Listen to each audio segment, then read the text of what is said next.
am doing a weekly reset today. I'm doing some meal prep for lunches and breakfast. So new year, new me. While I'm doing my weekly reset, I'm going to be sharing how we can be content as stay-at-home moms. I know, especially this time of year, coming off of the holidays, it can be really hard to find joy in your home, because I want to try and encourage you. You are doing the Lord's work at home. Lastly, for those of you who are kind of forced into this role for whatever reason, for financial reasons or just the cost of daycare, hopefully this is an encouragement to you and follow along. And I hope you enjoy this episode or get everything done with me.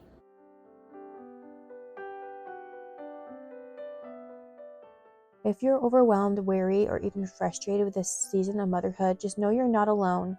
Today, I want to dive into how we can find true contentment as stay-at-home moms, especially if you're a Christian stay-at-home mom. I am going to share some important truths and a mindset shift that will help you walk through the highs and lows of motherhood and have peace and joy while you do it. I used to think the ultimate goal in my life was to feel happy all the time. I believed that happiness was the key to everything, and the idea of being a stay-at-home mom was going to make me happy. I mean, the thought of it was great. I'd be with my kids all day, I'll have time to nurture my home, and surely that will lead to a life full of joy. But the truth is, as I settled into this role, I quickly realized something important. Happiness isn't the goal. And I know that might sound strange at first, so let me explain. Motherhood is a long, long journey, and it's not about reaching the peak of some mountain of happiness where everything is perfect. Some days, yes, you'll be at the top, feeling pure joy and satisfaction, but other days you might find yourself in very dark valleys. That's just part of the experience. It's real. And when you're a mom, you don't have to pretend it's all sunshine and rainbows. You can experience the highest of highs, but also experience the lowest of lows, sometimes back-to-back days, and both are okay. Or you might be the mom who finds themselves in a constant cycle of tasks, cleaning, feeding, organizing, changing diapers, and repeat. And sometimes in the midst of this, it's easy to lose sight of the beauty in the ordinary moments. But here's a gentle reminder. These tasks are not meaningless. Each chore, every little task of service is an offering to God. Remember Colossians 3:23-24. Whatever you do, work at it with all your heart, as working for the Lord, not for human masters, since you know that you will receive an inheritance from the Lord as a reward. So that means even the mundane moments are significant when we do them with love and intention. But here's the thing. You need a mindset of contentment to navigate it all. Philippians 4:11-13 speaks to this so clearly. It says, I have learned to be content whatever the circumstances. I know it is to be in need, and I know it is to have plenty. I have learned the secret of being content in any and every situation. I can do all this through Him who gives me strength. Contentment isn't about circumstances. It's about trusting that God will give you what you need in every season. It's about trusting Him in the valley and about praising Him on the mountaintop. When you're in the lows of motherhood, when it feels like nothing is going right, you can still find peace in knowing that God is faithful.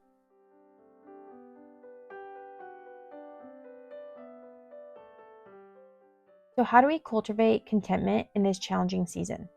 How do we shift from feeling overwhelmed and burnt out to a place of feeling peace and purpose? This is where we need to embrace some biblical truths. One of the most freeing things I've learned is that feelings are not always truth. I'll say it again for the person in the back. Your feelings are not always true. Emotions can be powerful, but they don't define reality. In 2 Corinthians 4:17, Paul reminds us, for our light and momentary troubles are achieving for us an eternal glory that far outweighs them all. Your struggles, the hard days, the moments when you feel like you can't go on, they are momentary in the grand scheme of eternity. The glory and joy that God has for you in Christ far outweighs anything you're walking through right now. In this journey of motherhood, never forget the promise of Hebrews 13:5. Never will I leave you, never will I forsake you. God is with you in every season, even in motherhood, whether you're on a high or walking through a low. Even in the days you feel burnt out, like you're at the end of your rope, God promises His presence will never leave you. This isn't a nice verse to memorize, it's a truth to anchor your soul on. God is always with you, and His presence is a source of comfort when everything else feels shaky. This is especially true if you feel like you can't measure up to other moms, or even some made up ideal you had in your head of what it meant to be a good mom. And maybe you felt this way too. And it's exhausting, isn't it? But let me tell you something freeing. You are enough. God has called you to this specific role in this specific time, and He has equipped you with everything you need to fulfill it. There's no need to compare yourself to anyone else.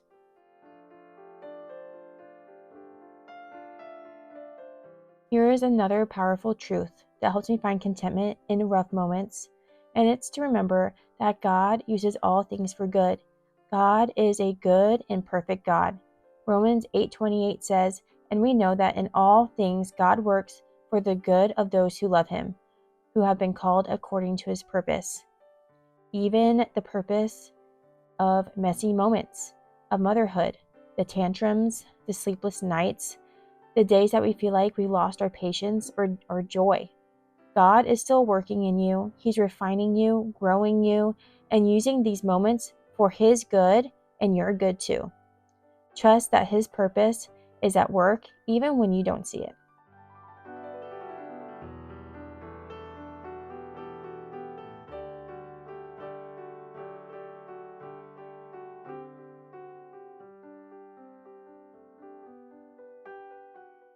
So, how do we shift our mindset to find contentment?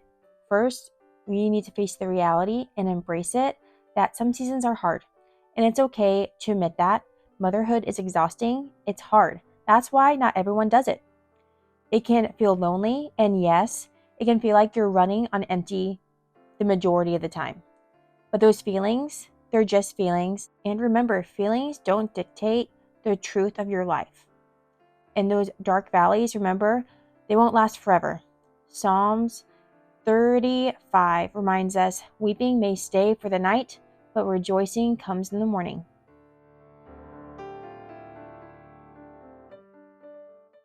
Here is your first powerful tool. When you're on the mountain, savor that moment. Sit in the joy, soak up the happiness, and give thanks for the peace. Remember that moment so when you're in the lows of lows, you can remember that God is still with you. The mountaintop is right around the corner again. And when you're in the valleys, when you're feeling burnt out, overwhelmed, or even distant from God, don't let it define you. Remember, lean into your faith, pray, read your Bible, reach out for support, and remember that even in the hardest moments, you are not alone. He will never leave you, He will never forsake you.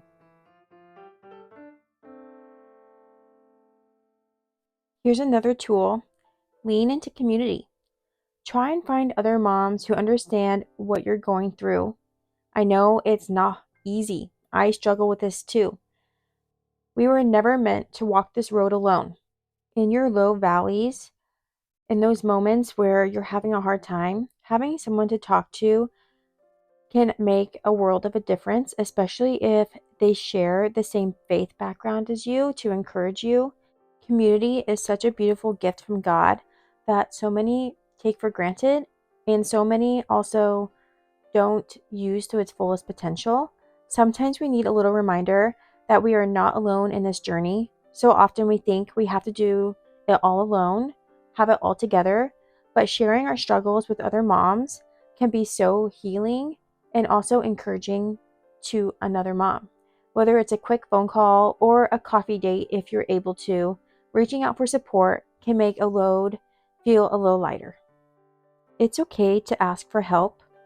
God created us for community, and there's no shame in reaching out for support. Talk to your husband, call a friend, or ask for a break. Even Jesus, when He was on earth, took time to withdraw and pray alone. It's okay to step back when you need to. When you do, you're giving yourself the grace to fill your cup back up so you can pour into your family and your children again.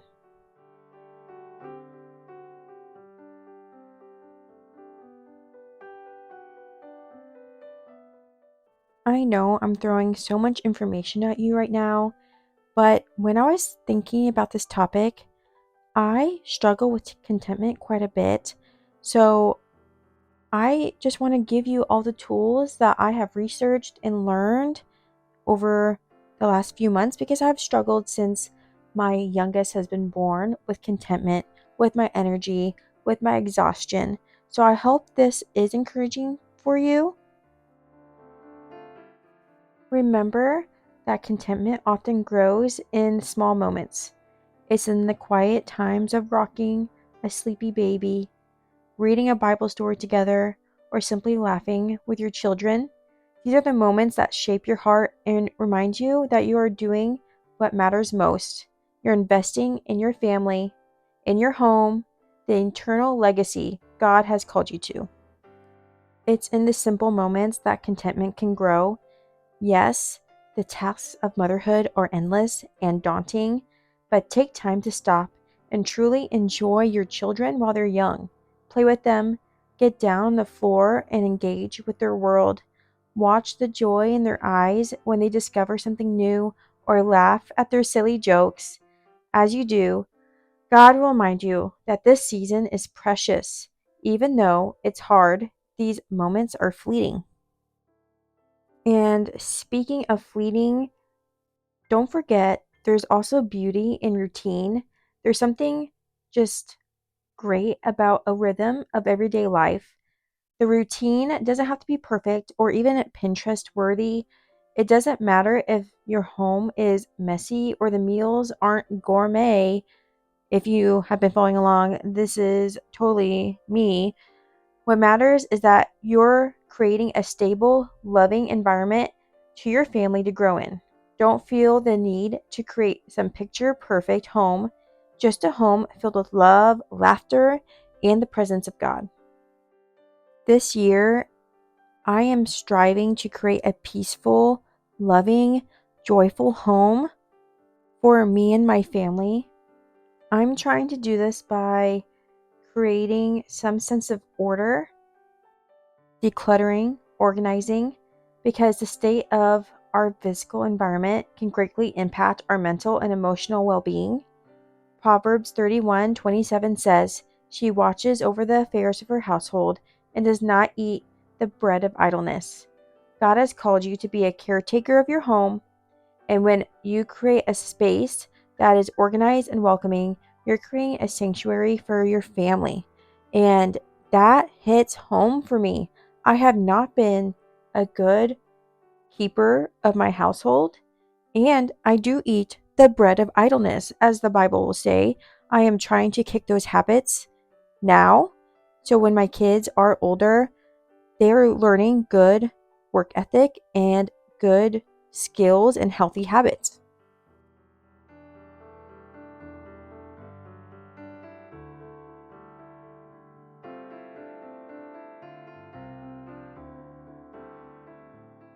If you are also struggling with idleness, remember Isaiah 40:29 that he gives strength to the weary and increases the power of the weak. There may be moments when you feel worn out, like you can't go on another minute. And in those times, remember that God promises to give strength to the weary. That means you will feel like you're on the edge of burnout. You can lean into Him for renewal. Take a moment to pause, breathe, and ask Him for His strength to carry you through because He promises it.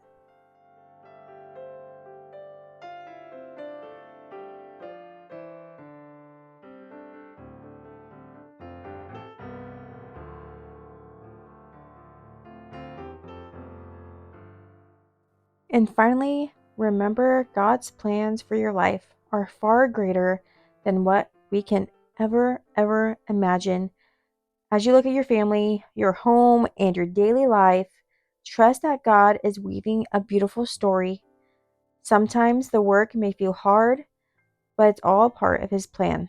Philippians 1:6 says, "Be confident of this, that he who began a good work in you will carry it on to completion until the day of Jesus Christ. You are a part of something bigger, and God will finish the good work he has started in you, in your family, and in your home. You need to trust and lean into God, because remember, contentment doesn't always look like perfect happiness all the time. Trust that God is using you in ways you may never fully understand, and that the moments of hardship are part of his greater plan for you and your family. Trust that he is walking through every up and down with you, and his love will always be enough to sustain you.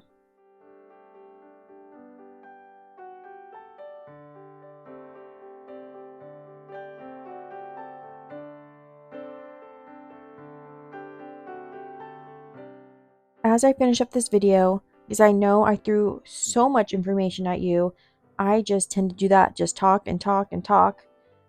But anywho, as we close out today, I want to remind you that contentment is not a destination. It's a journey, a daily choice to trust God in each season, to find peace in each moment, and to rest in the assurance that he is always with you. Some days will be harder than others, but through it all, God is still God, and God's presence is your steady anchor. Thank you for spending time with me while I did my Sunday reset, as I meal prepped for the week, and I did some chores, and I did a toy rotation. Just thank you so much for still listening and following along. If you found encouragement here, please share this message with another mom who could use a reminder of God's faithfulness. Remember, you are not alone. You are seen and you are loved, and you are doing a great job.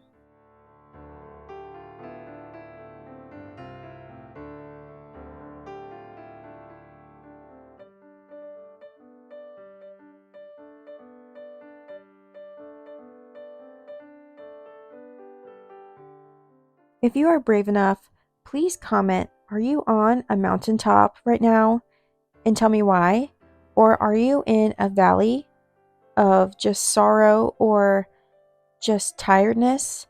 And if you want to share why, I'll be reading and responding to as many comments as I can. I know if you are not new around here, I've shared my struggles of just, I feel like I'm in a valley right now.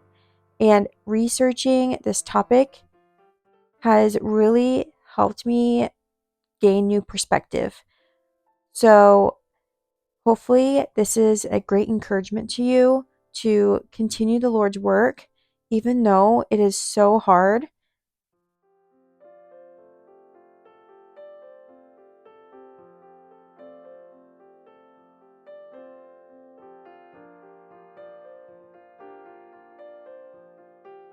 Once again, thank you for tuning in. Until next time, embrace what the Lord has given you on the mountaintop or in the lowest valley. I'll see you next time.